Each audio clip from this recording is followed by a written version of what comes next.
Greetings, brothers and sisters in Christ, and welcome to the Innocence Redeemed podcast. I'm your host, Ray Bergman, and there's really not a title for today's podcast. I'm more or less just getting on, sharing some observations that I've been noticing amongst myself and others. Now, you might remember, like a week ago now, I got on and I shared a short message letting everybody know to go to the Innocence Redeemed blog because I had posted a series of podcasts that I had previously done related to attacks. Well, what I didn't realize is when I posted that, I came under a barrage of more attacks. Like, I literally got worn down to the point where I could not even form a thought, and I was just tired constantly. So guys, keep me in your prayers because we're going into a battle now.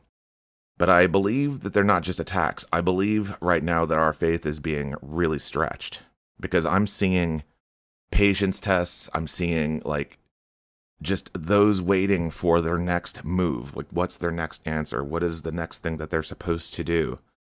And guys, this is why in the last several months I was putting up the podcast about embracing him, following the Lord, drawing in with him, getting down and praying, because that's exactly during this time what I've been doing. When I haven't been working on something for the podcast, I am in prayer. I'm in prayer and I'm trying to encourage those who I know who are weaker in the faith than I, and I'm trying to help them to see where things are. And I'm pointing out, look, you just came out of this sin, or you just came out of this backsliding event. Get back up. The Lord's not going to give up on you. He still loves you. Continue to push forward. Because when we're tired and worn down like this, one of the things that happens, that's when we come under the most attack. And especially when we're waiting on an answer for something. And we have to remember Hebrews 11:1, faith is the substance of things hoped for, the evidence of things not seen.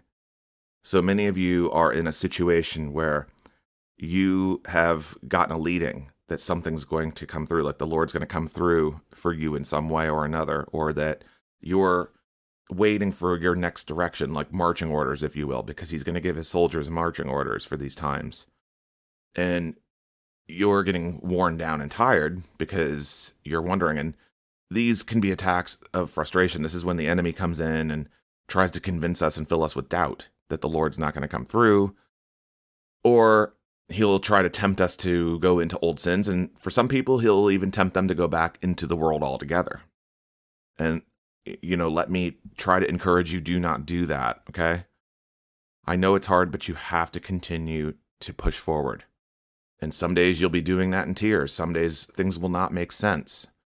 Sometimes it's quiet for weeks.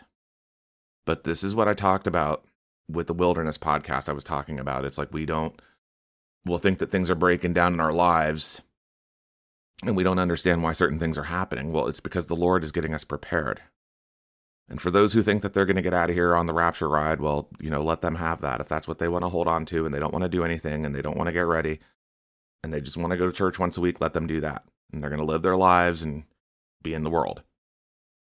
But for those of us who are aware of what's happening right now, and we know that we're either being prepared in some way or refined in some way and we're submitting, we know the battle we're up against. We know what we're going through.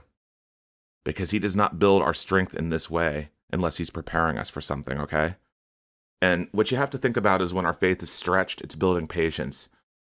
And physically, the best way to look at it is like a rubber band, okay? Like, you see a rubber band, it's a certain size, all right? It's being stretched and stretched and stretched. And just before you think it's going to snap, it contracts. There's a relief.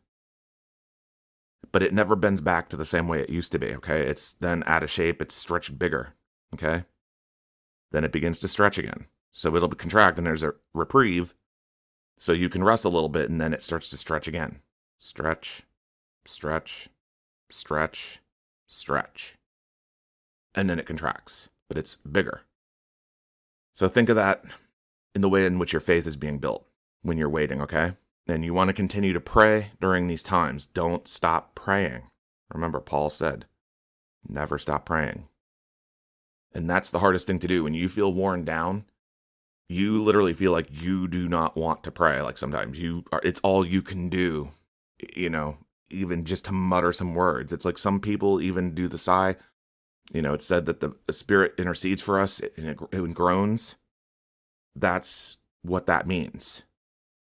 Because we don't even know what always to pray for when we're in these situations. But we know we need to wait. We need to hold on in our faith. Our faith is being stretched, and we're battling the attacks at the same time, and we have to stand strong on what we know. This is the importance, guys, of knowing the Word and praying the Word and going through the motions of just standing strong in your faith and what you already know. Even if you have the faith of a mustard seed, you just got to hold on. Because even during these times when I've gone through them, and I've been going through this off and on for the last year, guys. I don't tell you about it all the time, but I've been going through this for the last year. Part of it also is refinings in places that we're not doing something right. The Lord is trying to show us something. He wants to refine our faith. He's teaching us something greater during these times. And he wants us to use these as a testimony too. The purpose of these two is not just for ourselves, but so that we can help others who are going through the same thing. All right. So know that that's where it is. And look at it also like an athlete who's training. Okay. The muscle has to be built up. And so when the muscle is being built, what happens when someone's training for something? Think of it like an athlete. They work their arms, they work their forceps, they're working something out and making it stronger. They're building it up. But during those times after the initial workout, that person's sore. They're sore and they have to recoup. But they're getting stronger. So right now our faith muscle, it's being built. So none of this is for no reason. All of this is training. All of this is building up our faith. All of this is teaching us how to endure. And it's building patience. Because as I said in the past, we are not going to have the choice of everything we want to do in the future. And sometimes there's going to be a time to wait. There's going to be a time to move. There's always time to pray, no matter what. There's always time to worship and praise. And that's another thing. When we're going through these, that's what we need to do is remember to give thanks. And that can be difficult and frustrating for some. I've had people reach out and tell me that, like, it's just frustrating and it's hard for me to continue doing this when I feel so worn down. And I'm like, I get it, dude. You're preaching to the choir, all right? But you got to keep going. You got to keep going. That's what you're being taught through all of this, is not to give up. Because many are either in denial. They, like a year ago, even said, oh, well, I'm just going to go back into the world, and pretend that everything's fine and I can't focus on this. I recently had talked to someone in public and she identified as a Christian woman, but she said, I just can't focus on all these other things. There's just too much going on right now. And I'm like, well, people need to repent. And there's a lot of people out there who are being space cadets and they're not even taking it seriously. Or they think that somehow they're getting out of here. Now I'm seeing that there's people who think there's going to be 2 raptures. Oh, I kid you not, 2 raptures. Or they think that these things that are prophesied that Jesus said would happen, even what John said in Revelation, that the saints must endure patiently, they somehow think that this doesn't apply to them. And it's like, well, who do you think that they were talking about? They were talking about us believers. But somehow or another, people are twisting the word and they keep adulterating it, thinking that, like, I'm going to just magically disappear before all this stuff happens. Well, you're still here now. And in case you haven't noticed, things are getting increasingly bad out there. People are getting more strange. Guys, I had a dream a few nights ago. I haven't put this up yet, but I had a dream. I was walking around in this dream and I saw people who were, the best way I can describe it is they were fake. Some of them, one guy in this dream, it was somebody well-known, like a weathercaster who's well-known. It's like he kept saying the same thing over and over again, regurgitating the same talking points. And I said something to him, and then I remember he started peeling his eyes off, almost like they were stickers or decals that you'd put on like some kind of model or toy or something. And what I felt I was getting was, they walk among us. Like, there's people out there who are so deceived. They're almost like they're empty spiritual vessels. And they're not who they claim to be. And when all of this starts going down, and they find out how betrayed they are, they're going to turn on the true believers. I mean, I see a day coming where people, even in our families, they're going to literally tell us, like, they're going to rat us out. Some of us, not all. That's another reason for the submission, because the Lord might be getting ready to relocate some of you, and you want to make sure you are in a position where you hear him, not playing in the world, okay? So if you're in a period of waiting, that's why you're in a period of waiting. He's showing you something through all of this, or he's training you in some way. But one thing above all, he is teaching you patience for when these events start, okay?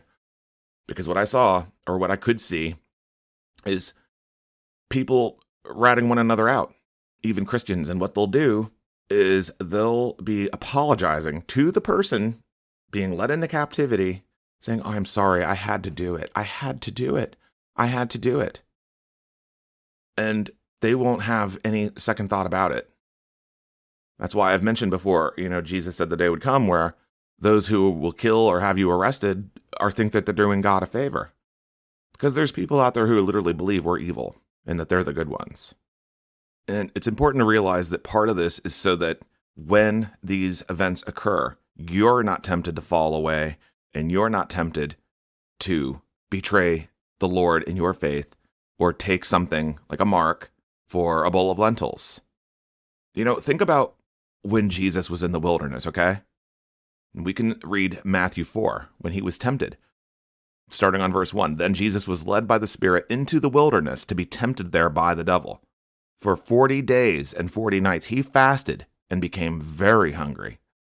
During that time, the devil came and said to him, 'If you are the Son of God, tell these stones to become loaves of bread.'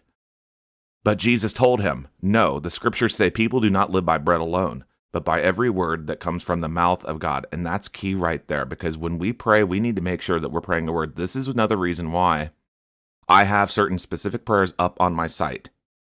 So those of you who are not sure how to pray can take those and start refining in the way you pray. But here's the key about what Jesus did. "Then the devil took him to the holy city, Jerusalem, to the highest point of the temple, and said, 'If you are the Son of God, jump off. For the scriptures say, he will order his angels to protect you, and they will hold you up with their hands, so you won't even hurt your foot on a stone.'" So you see, also another thing you have to fight right now is temptations. Temptations to go ahead, like, "Oh, well, just do this in faith and do that in faith. The Lord will take care of you." No, you're supposed to wait for direction. You don't test him. And Jesus responded in verse 7, "The scriptures also say you must not test the Lord your God." Next, the devil took him to the peak of a very high mountain and showed him all the kingdoms of the world and their glory. "I will give it all to you," he said, "if you will kneel down and worship me." And that's what they're going to try to tell people in the future. Like, "Oh, just do this and do that. You'll have everything you need." They're going to lie. And many people believe the lies right now. Everything in the last 3 years, I've talked about this before, everything was a test. Like, will you do this to keep your job? Will you do that so you can eat and feed your family? But you know what Jesus said? "Get out of here, Satan. For the scriptures say you must worship the Lord your God and serve only him." Then the devil went away, and angels came and took care of Jesus. Remember, resist the devil and he will flee from you. Do not give in to the temptations to fall away or go back just because the battle's getting a little bit uncomfortable. There is no victory if you turn around and you retreat or you surrender. And that's part of what we're going through right now. The stretching of the faith, so that when we are presented with tough times ahead, we are strong and we do not turn back. Keep this in mind, because your suffering is not for nothing, okay? And I also have told you recently that God is causing people to choose right now, okay? The refining, the waiting, it's getting so intense that he's testing us in a way under all these things that we're going through. Are we going to follow him, continue to pick up our cross and follow him, or are we going to turn back to the sin and the worldly? Are we going to follow the space cadets? Are we going to follow the hive mind? because we know that we're set apart. Those who have been set apart, they know that they've been set apart. They know that things are different, and they can see what time it is. They're not aloof in their mind, pretending or having these visions of grandeur. And I've noticed on places like YouTube, there's all these things about raptures and prophecy. This is all stepping up and stepping up and stepping up. And I don't believe half of that. I think a lot of that's lying. I think it's deceit. God said in the last days he would give people over to fables because they continued to believe and be misled. And so eventually he gives them over to what they want to believe, if that's what they choose to believe, rather than believing actually what his word says that we're going to have to endure. I mean, why else would he put us through the training if we're not going to have to endure? Many are going to go home. And the sad part about all this is many, they're going to go home. They are going to go home in one way or another. I just hope it's home to heaven. Because if they're in the world playing around and they still don't even know how to show love and mercy, the church being so divided right now, are they ready? See, there's just so much that's happening at the moment. And that's why I made the analogy of the Celebrate Good Times and Electric Drill, because that's how insane it is. You would think that as time went on, people would be taking it more seriously. And there's those who are, but they're also just like, oh, get us out of here quickly, get us out of here quickly.